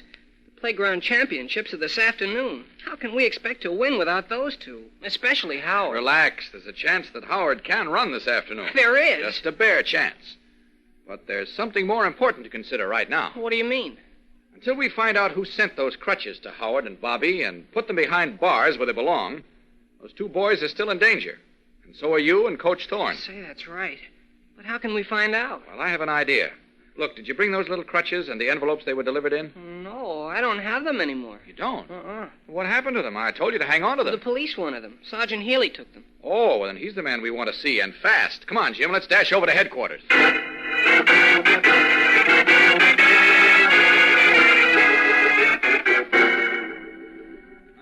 These are the crutches, all right, Sergeant Healy. Now, let's see. No, you're studying them, Kent. They won't tell you anything. No, I'm not so sure. They're carved by hand. That we know. But that's all we do know about them. Except that whoever sent them to young Jones and Lee is a skunk. Oh, what about fingerprints, Sergeant? No good, Jim. Too many people handled them. You, Kent, Coach Thorne, Jones, and Lee. Some of the other kids, too. Oh. Well, there's nothing on this pair. I told you there wasn't, Kent. May I see the other pair, please? You are. But you're just wasting your time. Well, just the I same. still think Ralph Mason must know something about this. You know, he told us to kick Howard and Bobby off the team in the first place. I know, but... Maybe if you got hold of him, you could make him spill what he knows. I talked to him a couple of times. So did his father. I'm convinced he knows nothing about this. Uh-oh, here's something. Huh? What is it, Mr. Kent? These little crutches were carved out of wood from a shipping case. Oh, great. So how does that help us? Well, it might help us a great deal. I can make out a couple of letters that were stamped on the case. You can? Yeah, where? Show me. I don't think you can see them, Sergeant, but Well, they're... if I can't, then neither can you. Look, I went over them plenty carefully, and I didn't see... Well, you must have missed the letters because they're very faint. Whoever carved these things thought he'd remove the letters with sandpaper, but he forgot about the indentation they left in the wood. Oh, go on, you're seeing Wait a minute, things. Sergeant. First letter is Z, I think. Z? Uh-huh. And the next one is C or G. No, wait a minute. It's the letter O. Z-O. That's right. And there's nothing after the O, so I think those two letters are the end of a word, or perhaps of a name. Z-O. Zo. Something ending in Zo. Zo. Can't I think you're nuts? Give me those things. I've got a strong magnifying glass right here. Okay, Sergeant, here you are. Bazo, Thanks. Bizo, Bizo, Hey. Bozo, I think I can make out the letters, Kent. Good. Dazo, Dazo. Boy, Bazo, you've sure got sharp eyes. Thanks, but what does it stand for? What word or name? Fizzo, Dizzo, Fizzo. Hey, wait, I got it. You got what? Fizzo, that ends in Z-O. But what in the Fizzo world is the name of a soft drink. What? Their slogan is, you know, it's Fizzo. Yeah, that's right. Good boy, Jim. Now we're getting someplace. Yeah? Like where? Well, we know or think we know that these tiny crutches were carved out of a Fizzo case. Okay, so where does that get us? There must be hundreds of Fizzo cases. Maybe thousands. Golly, that's right. Look, we know that most case lots are delivered to drugstores and restaurants, and the cases are picked up again. So we'll check with the people who make Fizzo, whoever they are, get a list of their metropolis dealers, and try to trace down the case that these little crutches were made out of. Well, Boy, that's some job. we can do it, though. And we will do it. Right, Sergeant. I'll look it up in the phone book right now. Gee whiz, I hope we're on the right track. I think we are, Jim. Well, Kent? Wait a minute. Here it is. Soft drink manufacturers now. A-C-D-E-F-F-F. Here. Here we are. Fizzo Company. 111 West River Street. Okay. Come on, Kent, Jim. We'll hop out there and get a list of their customers. Then we'll find the guy who's behind all this dirty business. Fine, Sergeant. Let's go.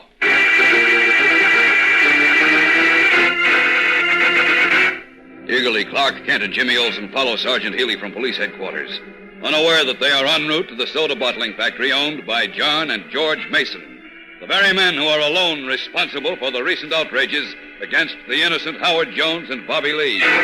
Will Kent realize that he is at the end of the trail? Or will the clever John Mason fool him and the police again? We'll be back in a moment for the startling climax of today's episode. So keep listening.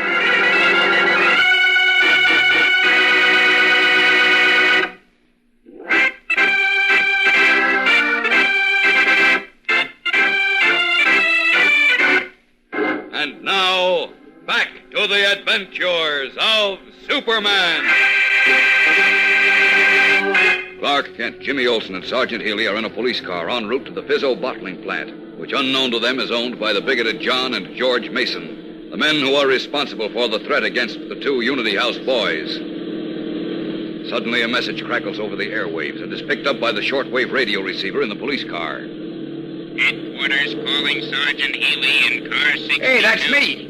Proceed to the Metropolis Hospital at once to investigate disappearance of Howard Jones and Bobby Lee. What disappeared from the hospital? Repeat, to Sergeant Healy, car 62. Get to that hospital, Sergeant, fast. Hang on. I'm making a U-turn on two wheels. Proceed to Metropolis Hospital at once. Howard Jones and Bobby Lee have disappeared.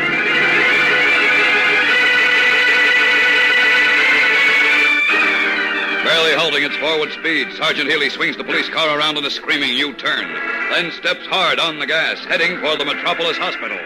What has happened to Howard and Bobby now? Have John and George Mason acted again against the two Unity House youngsters? There's a thrill a minute in tomorrow's action-packed episode, fellows and girls, when we bring you the smashing climax of our story. So be sure to listen. Tune in, same time, same station for The Adventures of Superman.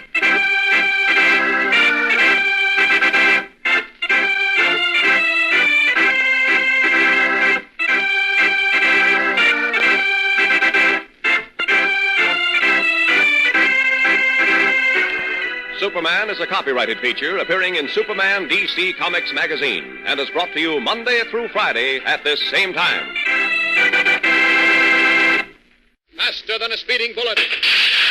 More powerful than a locomotive. able to leap tall buildings at a single bound. Look, up in the sky. It's a bird. It's a plane. It's Superman.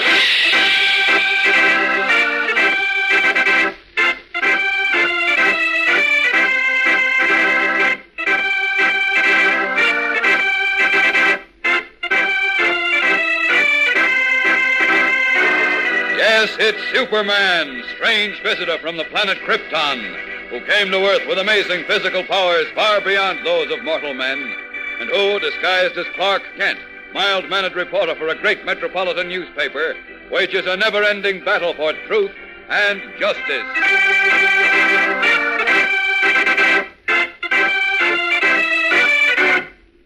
Today, Superman, in his guise of Clark Kent, is accompanied by cub reporter Jimmy Olsen as, together, they rush with Sergeant Healy to Metropolis Hospital in response to an urgent directive from police headquarters.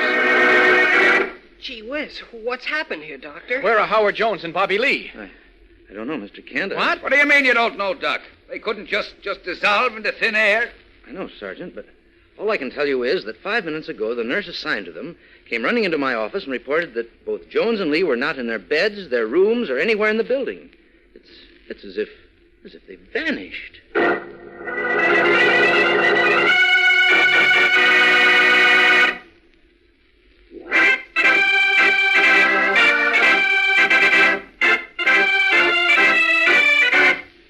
And now, the adventures of Superman. When Superman saved the lives of Howard Jones and Bobby Lee, two members of Jimmy Olsen's Unity House track team who had been warned by intolerant hate-mongers to withdraw from playground competition, he left the boys at Metropolis Hospital. Then, as Clark Kent, he set out to track down whoever sent the fearful warning symbols that threatened the two boys with a lifetime on crutches. Discovering that the miniature crutches which accompanied the warning notes were carved from wooden cases used to ship a soft drink called Fizzo, Kent, accompanied by Jimmy Olsen and Sergeant Healy, were on their way to visit the Fizzo bottling plant when a voice on the police car radio announced, Howard Jones and Bobby Lee reported missing from Metropolis Hospital. Investigate at once. As we join them now, Kent, Jimmy, and Sergeant Healy are staring at two empty beds in the room that had been occupied by the missing boys. A white-clad doctor stands with them. When did you first discover their disappearance, Doctor? Couldn't have been more than 10 minutes ago, Mr. Kent. Do you think it's possible for a patient to just walk out of the hospital without being seen by someone? Why, no. Gee whiz, then somebody must have taken them out of here. Who would do a thing like that, Jim, and why? Oh, whoever threatened them, Sergeant, and sent them those little crutches. Oh, now look, Great son. Scott! What's the matter, Mr. Kent? Come out into the corridor with me, all of you. Hurry!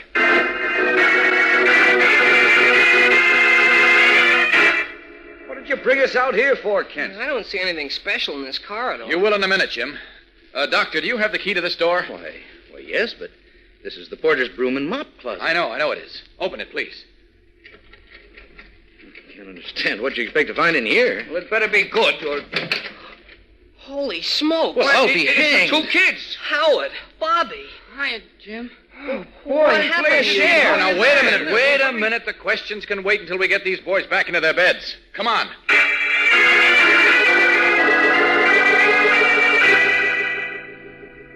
There, are you comfortable now, boys? Oh, yes, Sure, Mr. sir. Kent. Good. Now tell us what happened. Well, you tell him, Howie. Okay. Bobby here was in bed with his broken ankle, and I was sitting in that chair by the window, just kind of resting my bruises. When I looked down toward the street, and I almost fell on my face when I saw it was coming into the hospital. Who was it, Howie? Ralph Mason. No kidding. That's right, Jim. Howie jumped up and yelled, "Here comes Ralph Mason with a big husky man. And this time they'll get us." What made you think they'd come to get you? Well, because it was Ralph who first threatened us and warned us to quit the Unity House team. That's right, Sergeant. He threatened Coach Thorne and me, too. I see. Go on with your story, Howard. Well, Bobby and I were both pretty scared. Man, how? So I helped him off the bed, and as soon as we got out in the corridor, we saw the elevator coming up. We were sure Ralph and that man were on it. Then we really got panicky. I saw that closet door open, so I dragged Bobby into it and then slammed the door shut behind us. And if you hadn't found us, we'd probably have suffocated in there. Gee whiz, why didn't you open the door after a They while? couldn't, Jim. They couldn't. There's an automatic snap lock on these closet doors that opens only with a key from the outside. Oh. Yeah, we found that out. Sergeant, look, we've got work to do on a certain clue, remember? That's right, Kent. Mr. Kent discovered those little crutches you fellas got as a warning were carved out of cases used No time for that now, Jim. We'll keep you boys posted. Come on, Sergeant, let's get going.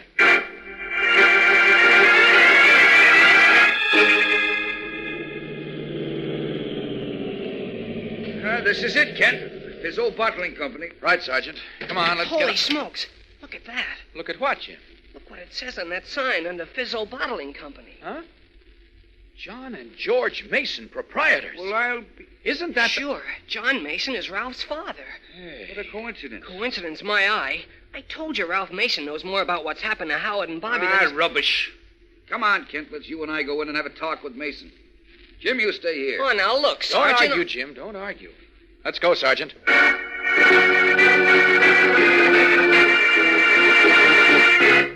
All we want from you, Mr. Mason, is a little cooperation. Oh, certainly, Sergeant. What can I do for you? Just give me a list of the customers to whom you deliver Fizzo in case lots. A list? In case lots? Why, but why? Whatever do you want that for? Well, you see... Oh, we were just wondering. By the way, Mr. Mason, I just remembered something I mustn't forget. Do you mind if I use your typewriter to make a note of it? Why, no. Help yourself. Thanks. Well, what do you say, Mr. Mason? You let me have that list? Well, this is rather irregular. But it's very important to a case we're working on. Very well, Sergeant. Under those circumstances, I guess I can't refuse. But I will need a few hours to copy the list you want from our books. Okay, let me know when you have it, and I'll send over for it. Ready to go, Kent? Yes. Oh, I see you're pretty good at whittling, Mr. Mason. Those little figures on your desk are very interesting. Hobby of yours? What? Well, no. My brother... That wood your Fizzo bottle cases are made of makes rather good whittling, I guess. Yes. Yes, I suppose so. Come on, Kent, let's go. Okay, Sergeant. See you again, Mr. Mason. Soon, I hope.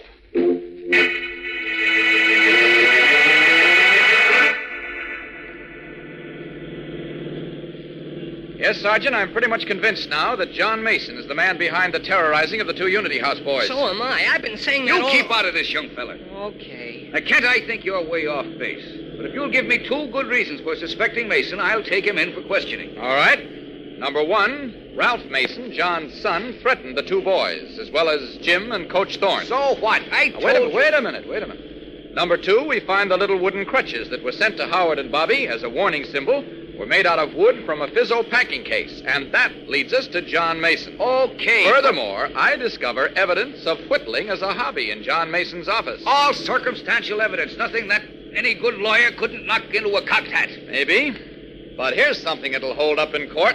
What's that? A sample of the typing from Mason's office typewriter, which, unless I miss my guess, will match the typed message attached to the miniature crutches received by Jones and Lee. How about that, Sergeant? Well, if it does match, you've got something, Kent. And on that evidence, I'd take him in. Good. Head for your police lab, and we'll have your expert check it right away.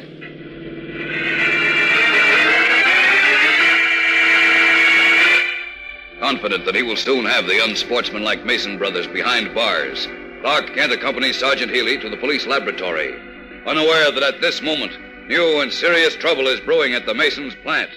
We'll be back in a moment for the suspenseful climax of today's episode. So keep listening.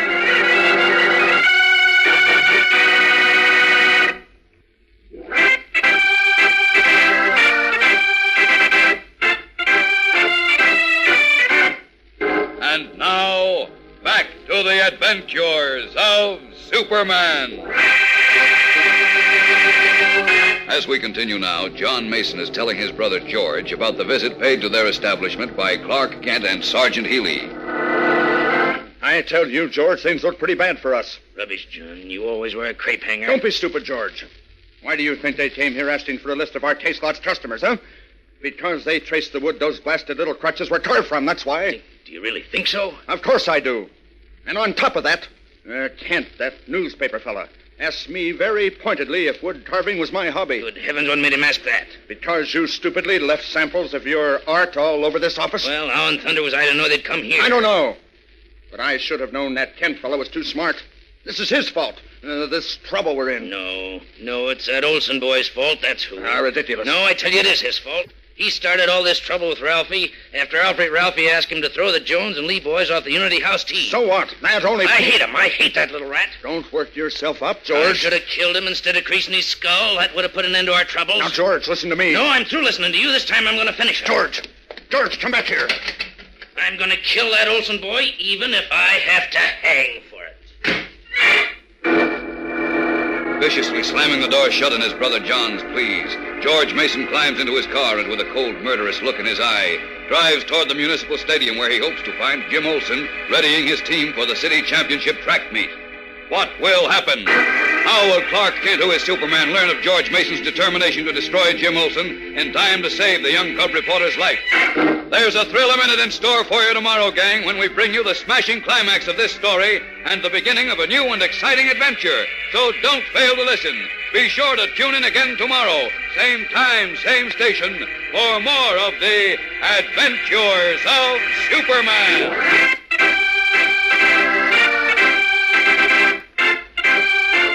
Superman is a copyrighted feature appearing in Superman DC Comics magazine and is brought to you Monday through Friday at this same time.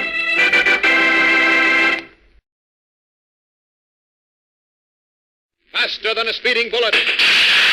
More powerful than a locomotive. Able to leap tall buildings at a single bound.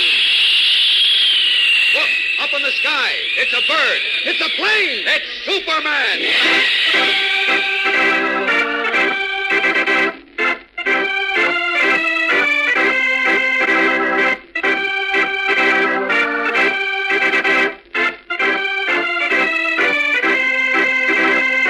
Yes, it's Superman, strange visitor from the planet Krypton, who came to Earth with amazing physical powers far beyond those of mortal men, and who, disguised as Clark Kent, mild-mannered reporter for a great metropolitan newspaper, wages a never-ending battle for truth and justice.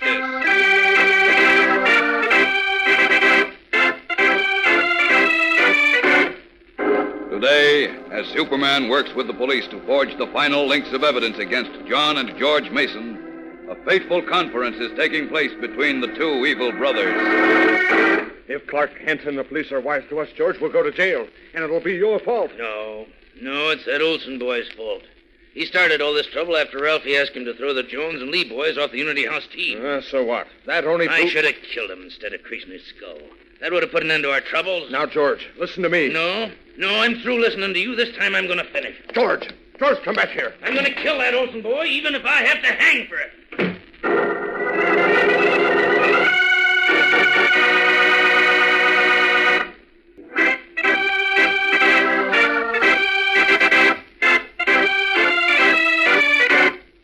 And now, the Adventures of Superman. Convinced that John and George Mason were responsible for the attacks on cub reporter Jimmy Olsen and two Unity House track stars, Clark Kent, who, as we know, is Superman, presented his evidence to the Metropolis police. But when the fanatical George Mason learned from his brother that he was under suspicion, he flew into a wild rage and swore that he would finish Jimmy Olsen, whom he blamed for his predicament. Pushing his brother aside, George rushed from his small bottling factory just as Ralph, his young nephew, entered. What's the matter, Dad? Why'd Uncle George rush out like that? That crazy maniac. I've got to stop him. George, come back here. There goes his car. Yes. It's too late to stop him now, I'm afraid. Sure is. Stupid fool. He'll get himself hung. And me, too. What do you mean, Dad? What's he done? He's gone off to kill young Olsen. Jim Olsen? Yes. He blames Olsen because Clark Kent and the police are suspicious of us. But holy cow, we gotta stop him, Dad. We've got to. Yeah, but how? He wouldn't listen to me. I know how to stop him. Wait, Ralph. Wait. I'm Where are gonna you try going? to save Jim. This thing's gone too far.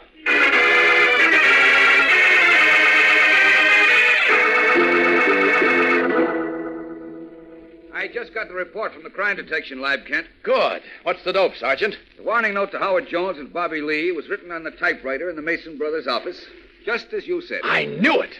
Then they are behind this. You bet they are. Sure, it all adds up now. They sent Ralph, John Mason's son, to tell Howard and Bobby to quit the Unity House team.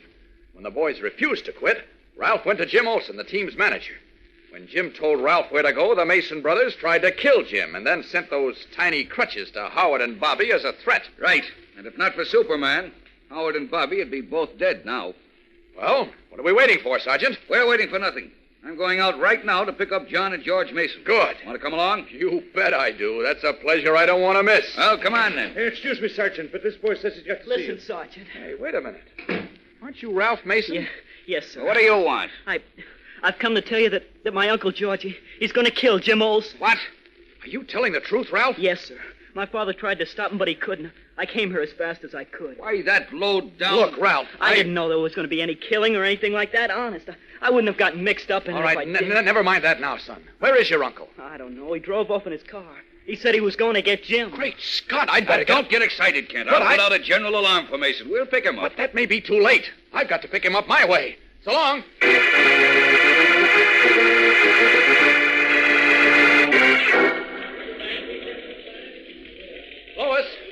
Lois. Oh, hello, Clark. Where's Jim, do you know? Yes, he went to the Metropolis Stadium. Why? Stadium. Are you sure? Certainly. The playground championships are to be run off today, you know. But the track meet isn't scheduled to start until 3:30, and it's just a little after 1 now. I know, but Jim was going to pick up Howard Jones first. Where, at the hospital? Yes. Well, you seem worried, Clark. Is anything wrong? Plenty, but there's no time to explain now, Lois. I'll see you later.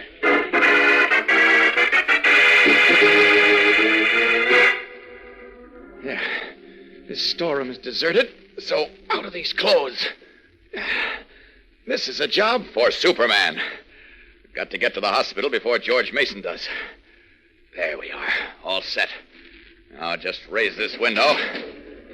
So, now, up, and away!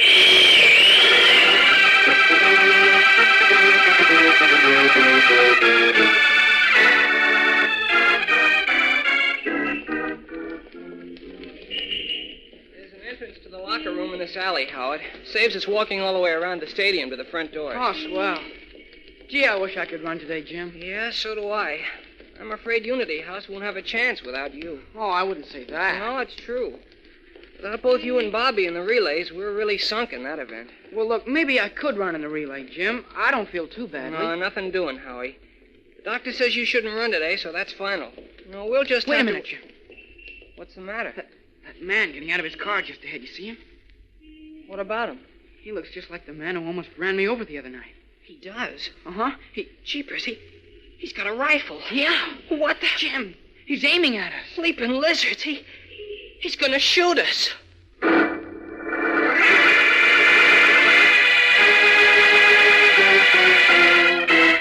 Frozen in their tracks, Jimmy Olsen and young Howard Jones faced the rifle in the hands of the enraged George Mason. What will happen? We'll be back in a moment for the exciting climax of today's episode. So keep listening.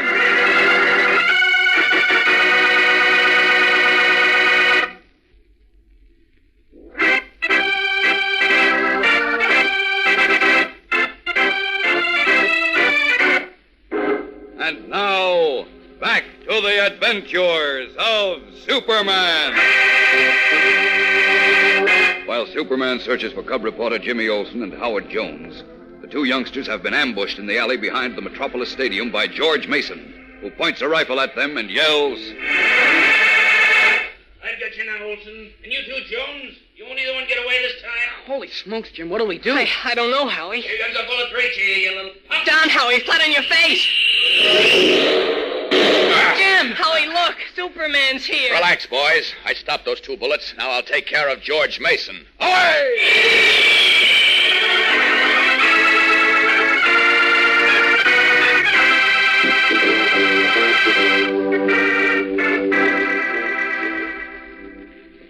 Gosh, you should have seen it, Miss Lane. Superman stopped those 2 bullets meant for me and Howie. Then he jumped on George Mason before he could get his rifle up again. One punch, zowie, and Mason was listening to the birdies. Yes, I heard about it, Jim. Both Mason brothers are in jail now, where they belong. I feel kind of badly for Ralph, though. Ralph? Yeah. He's John Mason's son. The kid was really sorry for everything that happened. Well, he broke down and cried when Howard and I said we wouldn't prefer any charges against him. And he was tickled when he found out he could even run in the championships if he wanted to. Well, that was very decent of you and Howard, Jim. Oh, say, where did I put my briefcase? Oh, right here. Oh, thanks. But to top everything, the Unity House team was so sore about what happened, and because Howard Jones and Bobby Lee couldn't run, Well, they practically burned the cinders off the track, and we won the playground championship. Yes, that was too bad, Jim. Yeah. Too bad. Oh, I mean, what did you say? Well, I said... Hey, you haven't been listening to a word I said. I'm in a terrible hurry, Jim. There, I think I have everything. Where's Clark? Well, he went to police headquarters to prefer charges against the Masons. Well, listen, you look like you're going someplace. I am, and I did want to see Clark before I left. Oh, well, I haven't got time to wait for him. Well, where are you going? Well, I don't exactly know. You don't know? It's quite a distance away, but that's all I know. I'll have to figure it out on the plane. Figure what out? Where I'm going. Huh? Oh, now, look, Miss I Lane, haven't got time to explain now, Jim. My plane leaves in 20 minutes. But Horatio says it's a terrific story, and we may run into danger. Horatio? Danger? What are you talking about? I told you, Jim, I haven't got time to explain. But look, Jim, now listen. If anything happens to me, if you don't hear from me, by tomorrow at this time, look up the Daily Planet for the day before yesterday and work out the crossword puzzle. The what? The crossword puzzle, Jim, in the Daily Planet of the day before yesterday. That'll tell you where I went. Well, goodbye, Jim. I've got to fly. But, Miss Lane, wait. No time. Don't forget, Jim, the crossword puzzle will tell you where I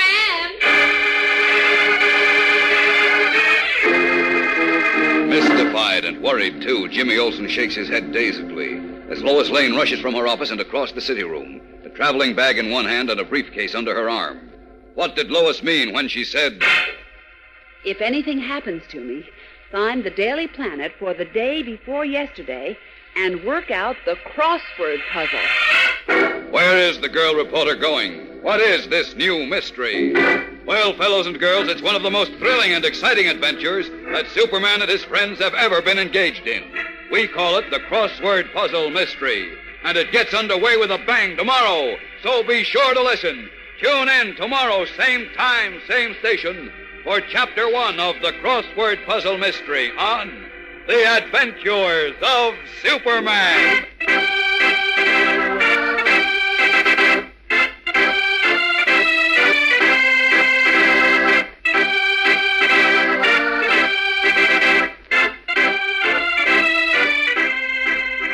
Superman is a copyrighted feature appearing in Superman DC Comics Magazine and is brought to you Monday through Friday at this same time.